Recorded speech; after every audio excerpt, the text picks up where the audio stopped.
Crazy Dave's Music, crazydave'smusic.com, and this is episode 5 of Dave's Secret Stash. And I am pleased to be here today with a Jacksonville rock legend, Mr. Banner Thomas of Molly Hatchet. Hello, Sean. How you doing? I'm doing great. Banner, before we get into this, let's just speak a little bit about what you're doing right now. You're doing a gig with those guys down in St. Augustine at Trade Winds. That's my main gig. I have a lot of fun playing with those guys. We do all kinds of old classic rock stuff. We're just a cover band. We're not doing any original songs at this time. Oh, cool. But we're playing all of our favorite old classic rock songs, and not just your normal run-of-the-mill rehashed same songs that everybody else plays. We like dig deep and find obscure stuff off of popular albums that, you know, the album tracks that most people don't play, and we have a lot of fun doing it. Well, that is true. Harvey and I got to go see you down at Trade Winds a couple weeks ago, and y'all broke out some old Allman Brothers. Oh, we love Allman Brothers. You know, and it was one of the instrumentals, which you don't normally hear too many people play. Right, that kind of takes the pressure off of us. We don't have to sing. But you're going to be demoing a Fender classic player Rascal for us, which has got the trifecta of lipstick pickups in it. Yeah. Aren't they shiny? They are very shiny. It kind of reminds me of some Dan Electro pickups there. That's actually what they are, is they're the Dan Electro style lipstick tube pickups. Yeah. And if you've studied the history of the old Dan Electro guitars, those were real lipstick tubes. Really? Yeah, that was Dan Armstrong or whoever it was that designed them, found some bulk supply from a manufacturer of lipstick tubes, and was like, well, that'll work on my pickups. And a little bit of machining to cut a slot in the bottom of them and everything. He was able to encase his pickups with them. And the thing is, since they're metal and chrome plated, they're shielded. That's true. Yeah. Let's show the people what the Rascal is.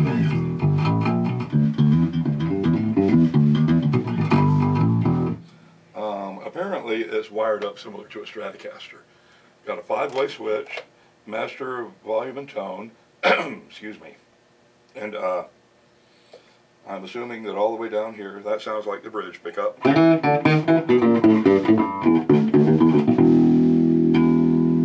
you can just slam it down into the bridge position, back off on your tone control, and get that Jaco Pastorius baritone sax tone.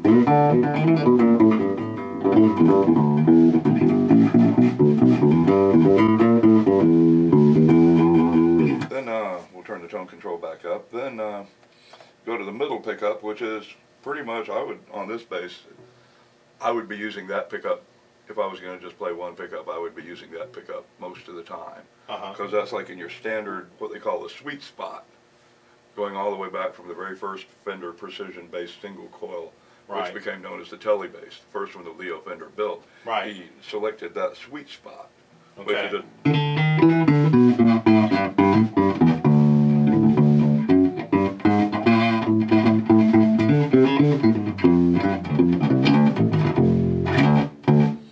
just a good fat all around, just the right amount of top, right amount of bottom, right amount of middle also.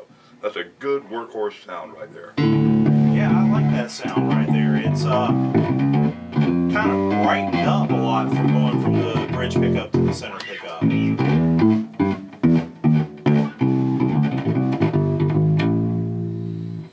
And then it has a neck pickup, a third pickup. Most basses don't have 3 pickups. Right. But this one does, and it actually, they pretty much did it right on this one. They shoved that neck pickup right up, almost right at the neck, reminiscent of the old Gibson basses like what Jack Bruce used to play, and also reminiscent of the good old classic Rickenbacker 4001 bass that like what Chris Squier from Yes used to play, where it's got that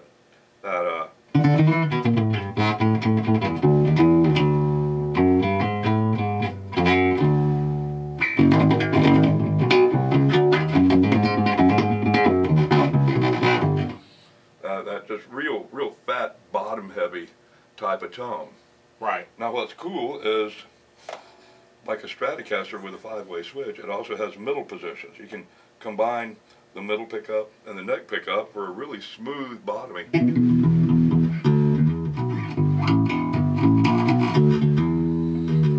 Nice smooth. You hear that tone on there? I do. And that's also where the pickups are, when you run two pickups together, it doesn't necessarily get louder. They play like tone controls on each other. Right. And that's what's happening here. It's just...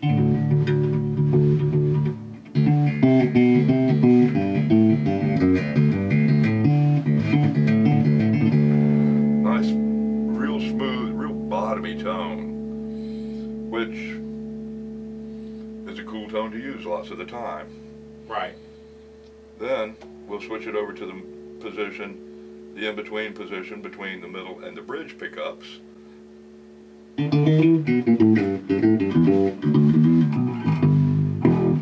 That would be probably the most often used setting on this bass. Right. Because that's basically the same thing as a jazz bass with both pickups on. Got a middle pickup on the sweet spot and a bridge pickup. And when you run them in parallel, it just gives that really beautiful smooth.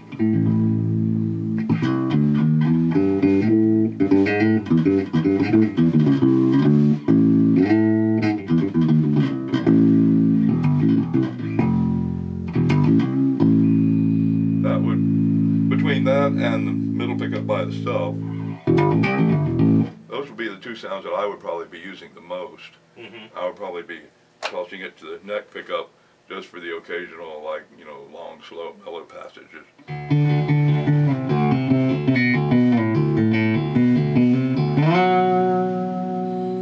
Or like jumping down to the bridge pickup for that, like I said, that busy baritone sax type of tone where you play right next to the bridge.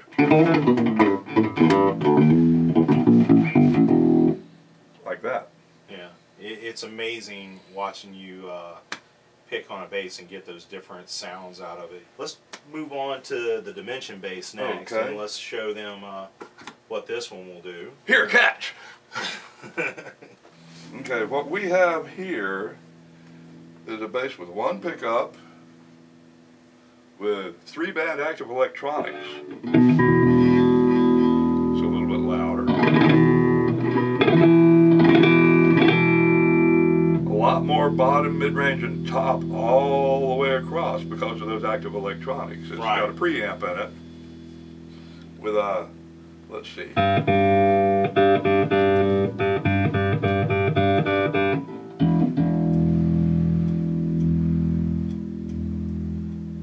A bass knob. A mid-range knob. And a treble knob. Ow! That thing sounds like a handsaw. I'll turn that back down. Also, the three EQ knobs all have a little center notch, so you can find the middle spot real quick and easy. Okay. Is that like the unity spot on the EQ there? Close enough. Yeah. It's, I guess it's like a unity spot as to whether it's flat response plus minus 0 when it's right there in the middle. We'd have to check the specs on it, but it's definitely halfway between wide open and all the way off. So, right. Well, let's find out what happens when we turn all three of them down. Well, it's not quite all the way off, but now wide open. Big volume boost. Yeah. Big volume boost. And with 3-band EQ, you can pretty much tailor just about anything you want out of it. With this one pickup, you're not going to get the tonal variations like you get like a 3 pickup or even a 2 pickup model, right, where the pickups are playing like tone controls on each other, like what I was talking about before with the Rascal, the Rascal bass.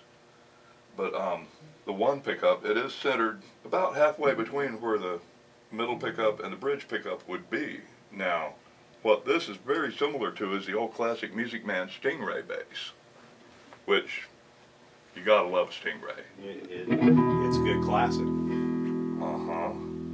And it's just...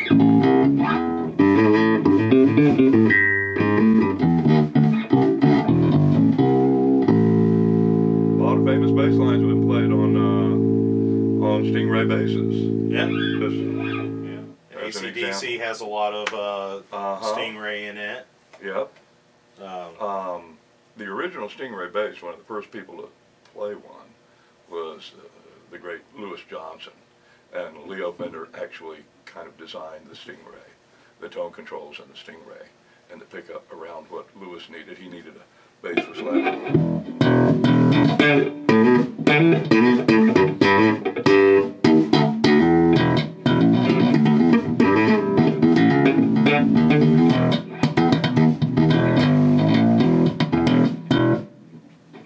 And if you like a Stingray but you want a Fender, Fender has one that's good, that's just right for you now. Yeah.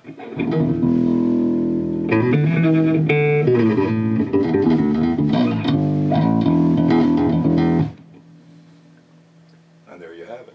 It has one more fret than your old classic, old style Fender bass, right. Which was, you know, another big claim to fame for the original Music Man, was that you could go from an E to a high E.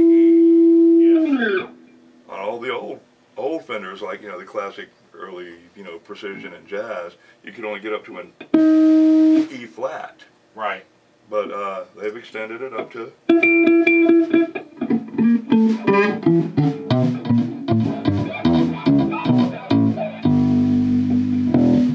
So you have 1, 2, the 3-octave range on here now. Right. 3 full octaves.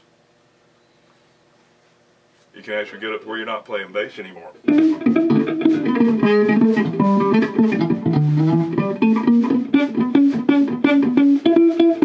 Hey, guitar players, look out, here I come.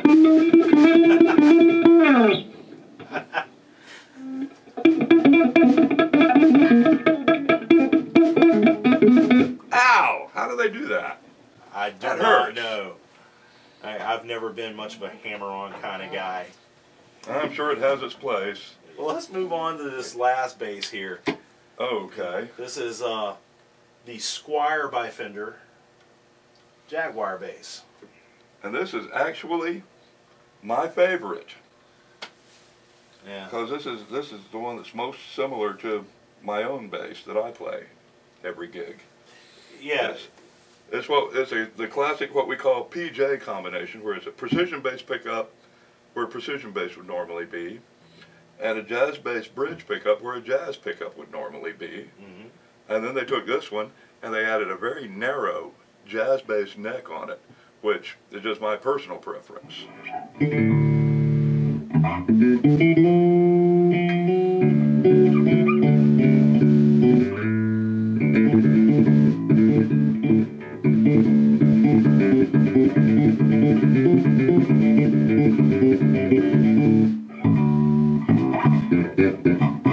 Can I borrow this? I'm sure that we can work something out. And this has some interesting controls on it. It's got a volume control for each pickup, but then they're stacked so that each pickup also has its own tone control, where it's basically like about, let's see, 1, 2, 3, 4, 5, 6, 7, 8, 9, 10, 11, about a 10 or 11 or so position rotary tone switch on it for each pickup. So that's a cool little option to have. Yeah, the fact that it's more of a switch rather than a knob means it's, you know, you'll be doing it a little bit slower. Right. Like with just a knob that you can hit real quick. Yeah. But it's still a cool way to do it. You'll be able to always find your setting again. Yeah, but it's nice to have it with separate tones on each of the pickups. It kind of reminds me of like my Les Paul. I've got a volume and a tone for each one of my pickup switches. So I'm able to add or take away whatever I want for each pickup. Yes, and also these pickups on here, what, the Duncan Design Seymour Duncan pickups, right? Right. And ain't nothing wrong with that. And once again, this has, you know, a 2 pickup combination where you can run the bridge pickup by itself for that baritone sax tone.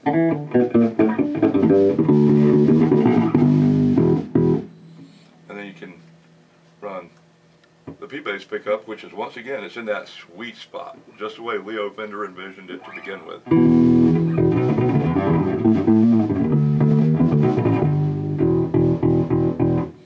And then you can blend both of them together for that nice,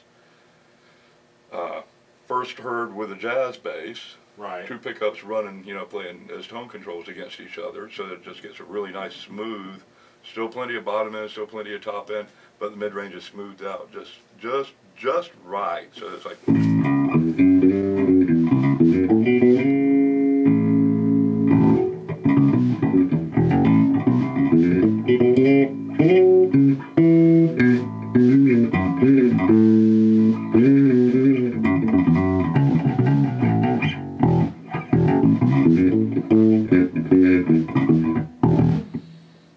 even Stevie Wonder sounds good on a Fender bass. That's right. Leo Fender invented the electric bass guitar. You know, that's There why. were none before Leo. Everybody carried around a big upright bass violin and danced around with it and laid it down on its side and, you know, stood on top of it, you know, reaching down playing it. Right. All the old rockabilly bands, all the old country artists in the 50s before, or the late 40s rather, before Leo built the first Fender bass, Yeah. they played it upright. And for years, studio bass players would get a call to play a bass and a Fender bass. They didn't just call it electric bass, they called it a Fender bass, because that's all there was. Right. Of course, all the other manufacturers jumped on the bandwagon, but it was invented by Fender, and Fender still makes the best ones. And that's why, you know, probably a good 9 out of 10 bass players that you go to see, in no matter what genre of music, their bass player is usually playing a Fender bass. In fact, back during the mid-70s, Fender ran an ad campaign saying 9 out of 10 players play a Fender. And those 9 out of 10 players were playing a Fender Precision bass. Yes. And Fender has expanded their line now to where they have more than just the old classic Precision and Jazz. Although those two basses still hold their own. Oh, yeah. But they've really got some nice innovations between the Rascal bass, the Dimension bass, and I like this Jaguar bass. We got to talk. This is Banner Thomas of those guys and Molly Hatchet Fame. Please go check them out at Tradewinds down in St. Augustine if you live in the area. They're there every Tuesday night, like clockwork. And Banner, play us out.